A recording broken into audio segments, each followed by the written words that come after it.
Hi everyone, welcome back to my channel.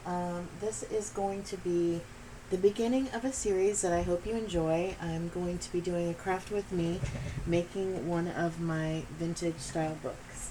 I've made many of these before, but I don't actually have one that I've kept for me.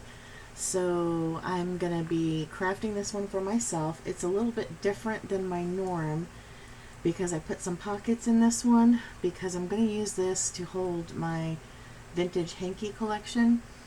But this is step one in the process, so before we do anything I wanted to show you the book. So if you want to make follow along and make a book like me, this fabric, this batted quilted muslin, you can see there's a layer of quilting in between it.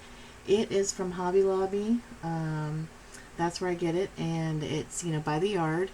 And I would say if you're making a book this large, 1 yard could make 2, and if you make smaller books, 3 to 4. So just to keep that in mind.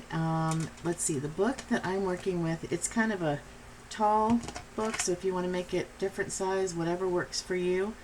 Let me see, this one is going to be 7.5 wide and 11 long. And all I do is I cut my pages, and then you can see I'm not very precise. I sewed 2 lines down on the sewing machine, kind of to make a spine. If you can get it precise, maybe mark it, that might help so your book will lay flatter. So that's all I do is put my pages on top of each other. As you can see, this is only 3 pages, 3 pieces of muslin, stitched down here, stitched down here. And then since I'm making it for my hankies, I did something different, and I cut out smaller pieces on every other page and I sewed pockets on. So I've got pockets, no pockets, pockets, whoops, no pockets, pockets.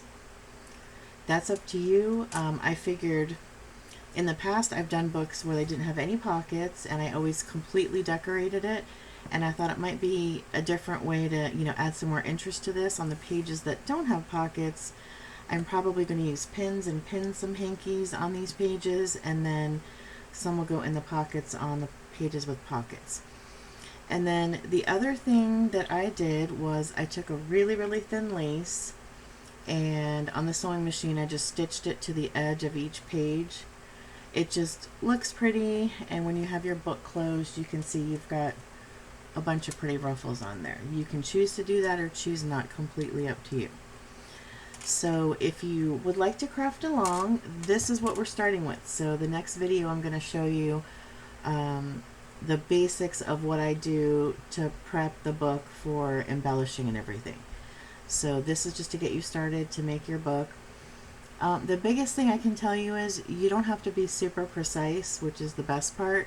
You just want to try and be precise on cutting your pages. You don't want one page to stick up further than the other. You don't want one page to stick out further than the other. But as you can see, my spine is a little cockeyed, and it's not going to make a difference at all. So that's the kind of cool thing about this. You can't really screw it up. So I look forward to seeing you in the next video, where I'm going to do my basic kind of prepping before we do embellishment. So I hope you'll join in with me and we can have a finished vintage themed book when we're done.